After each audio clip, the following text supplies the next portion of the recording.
known. Yeah, I mean, they have all of their devices, so. And they took a lot of screenshots on my phone, and like they have a lot of stuff.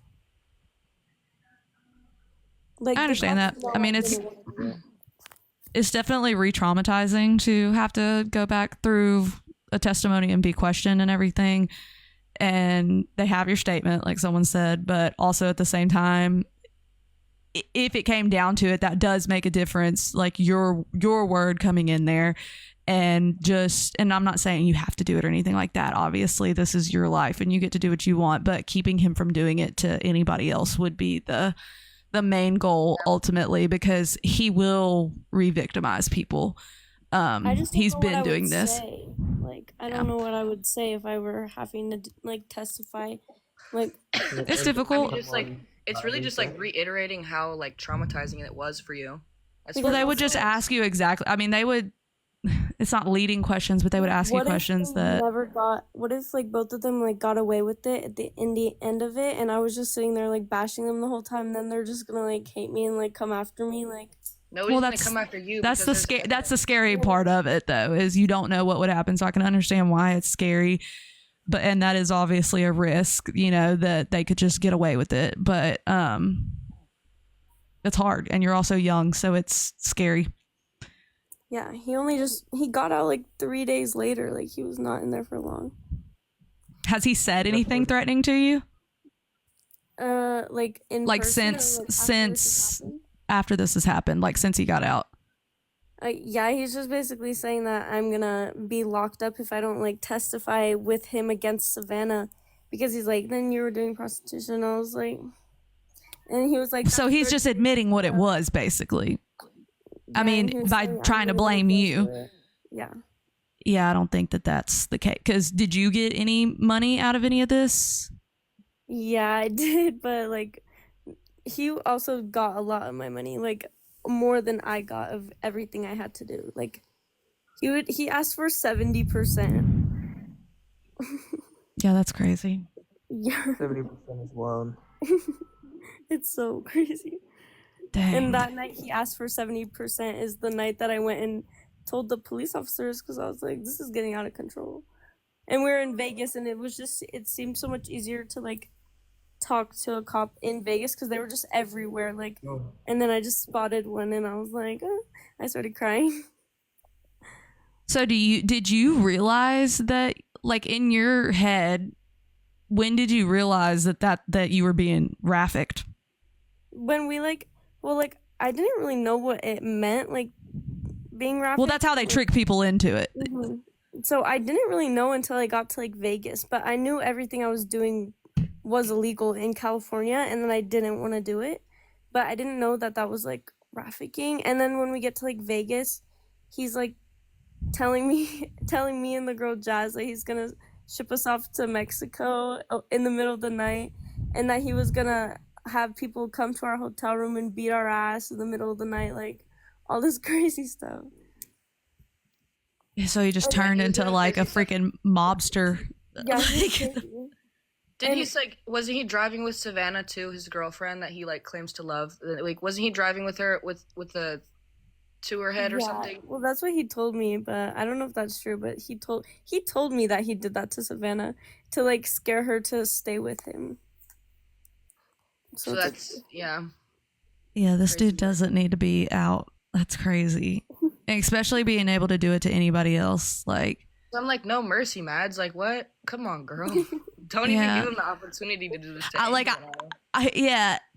And I know it feels like you're being pressured, but the reality, like, I'm just telling you, as someone who has been through things in life, like, what happened to you was wrong. It was manipulative. He knew what he was doing. It was calculated. He went to Las Vegas for a reason. And he shouldn't be able to do this to anyone else. He took advantage of you at 18 years old. And that's crazy. That's crazy that you had to go through that. And like, I know you're laughing, and it's because I do the same thing. It's a coping mechanism. And, but one day it's not going to be funny to you. And I'm not like saying that in like a, I was oh no, I know it's not funny and I know you're laughing as a coping thing, but I'm just telling you like one day it's going to hit you really hard. And if you got therapy now, it would help you to be able to deal with that before it does hit you really hard. Yeah, you'll gain the tools now for later.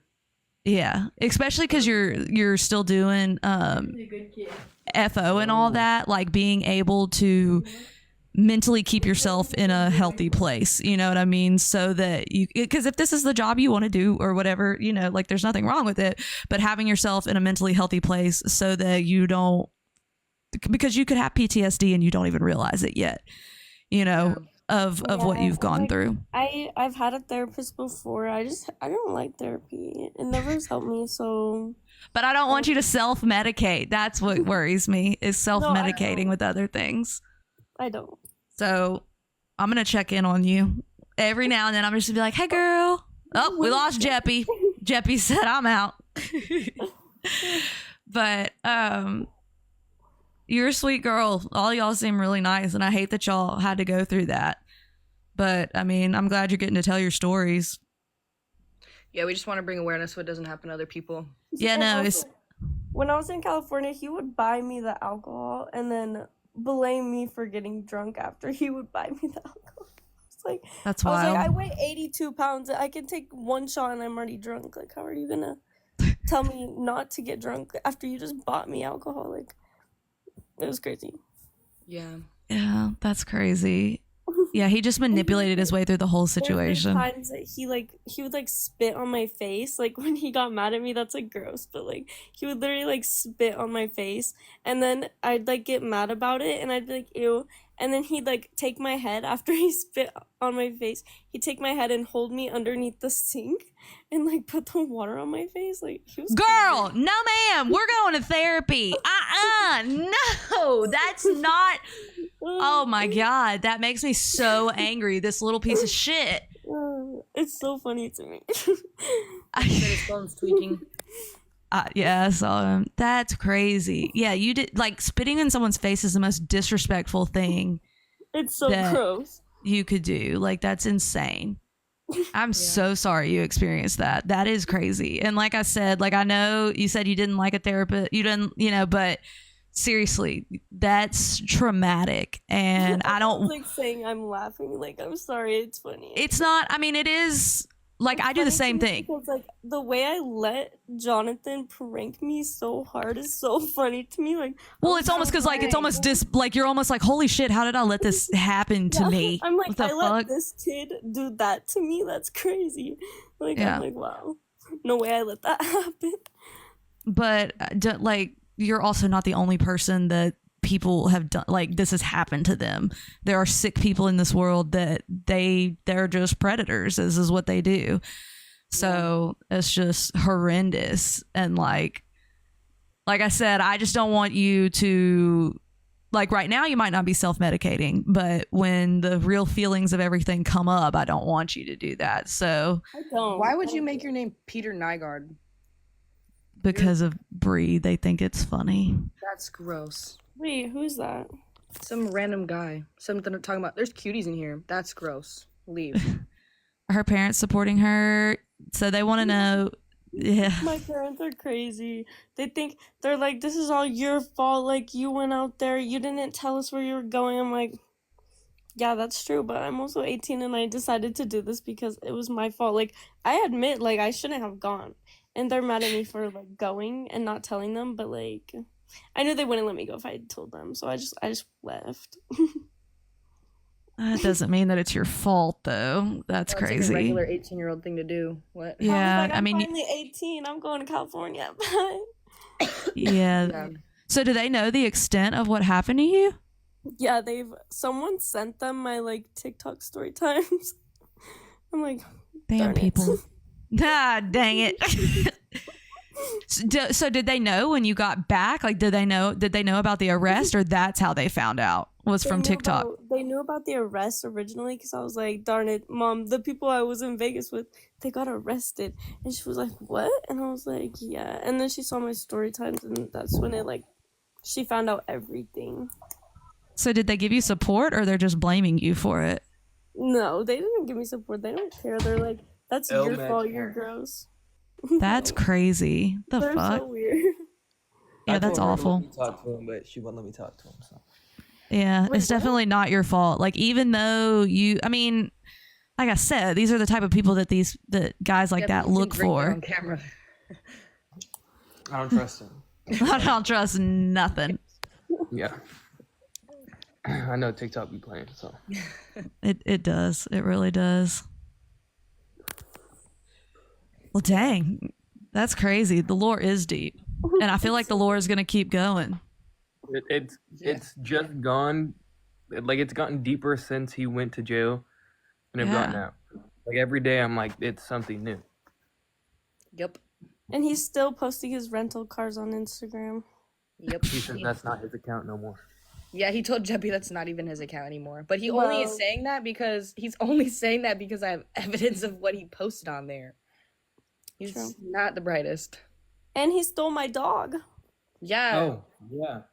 What? Forgot about How that. you going to leave that out of this whole story? I need to know more about this dog. He cried for days about this dog. I let me cried tell for you. days. I was like begging Jeppy to convince him to give me my dog back, and he was telling Jeppy no. And I was really upset. But like, so basically, I bought a dog in California. I'm like stupid, but I wanted it, so I bought it. I didn't care, and it was like a Doberman, and it was so cute. And he bought a Cane Corso at the same time, but we both paid for our own dogs. And then when we like went to Vegas, he was like, okay, I have to go give these to my parents because they have to watch the dogs. And then he got locked up in Vegas, so I could never go get my dogs back. And then like the LAPD told me that for me to get my dogs back, I'd have to like go over to his parents' house with the cops and like, what is that word? Like, I don't know, like where they're like willing to give the dog back. Like, I don't know. Just like Like, asking them if they'll give them back or not. Yeah, and they would have to be willing to give it back or else I couldn't give it back. And so I wasn't going to waste my time and go back to California to try and get my dog back because